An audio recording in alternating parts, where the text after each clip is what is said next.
అదే RTV app వార్తల్ని క్షణాల్లో చదివే అవకాశం ఉంటుంది. ఒక న్యూస్ పేపర్, ఒక టెలివిజన్ ఛానల్ మీ చేతుల్లో ఎప్పుడూ ఉంటాయి. అందరికీ నమస్తే, వెల్కమ్ టు ఆర్టీవీ. ప్రస్తుతం ఈ రోజు శ్రీ హనుమంతుని జయంతి, హనుమాన్ జయంతి సందర్భంగా హనుమంతుని శోభయాత్ర అయితే అంగరంగ వైభవంగా జరుగుతుందనే చెప్పాలి. మీరు వెనకాల చూసుకున్నట్టయితే గౌలిగూడ హనుమాన్ టెంపుల్ నుంచి పొద్దున్న 11 గంటలకి మొదలైన ఈ హనుమాన్ శోభయాత్ర అనేది Secunderabad third bund Hanuman temple వరకు కూడా సాయంత్రం 8 గంటల వరకు కూడా కొనసాగుతూనే ఉంటుందని చెప్పాలి.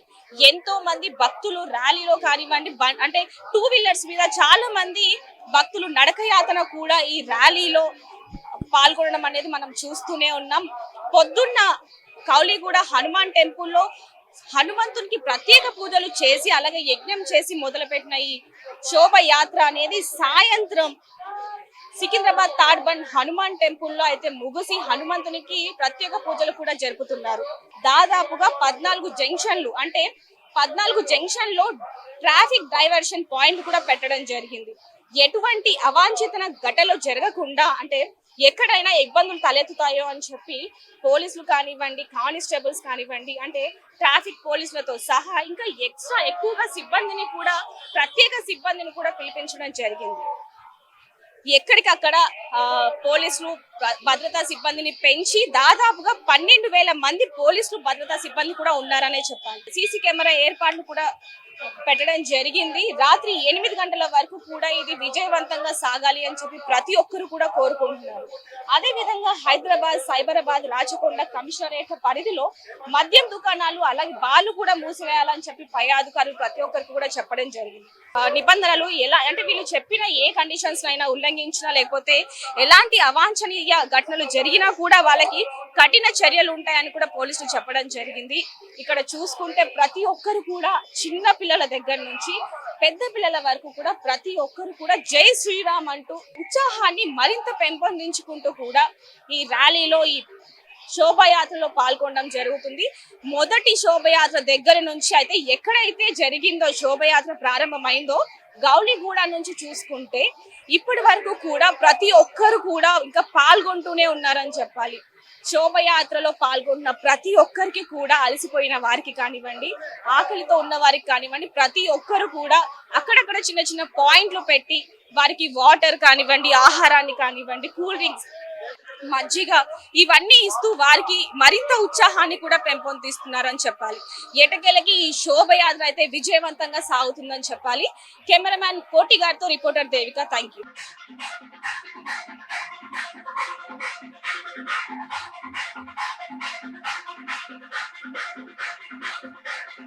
Exclusive.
నమస్తే అండి.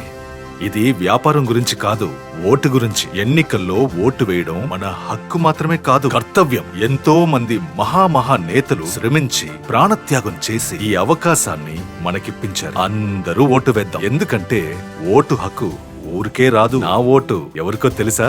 అది సీక్రెట్ అండి.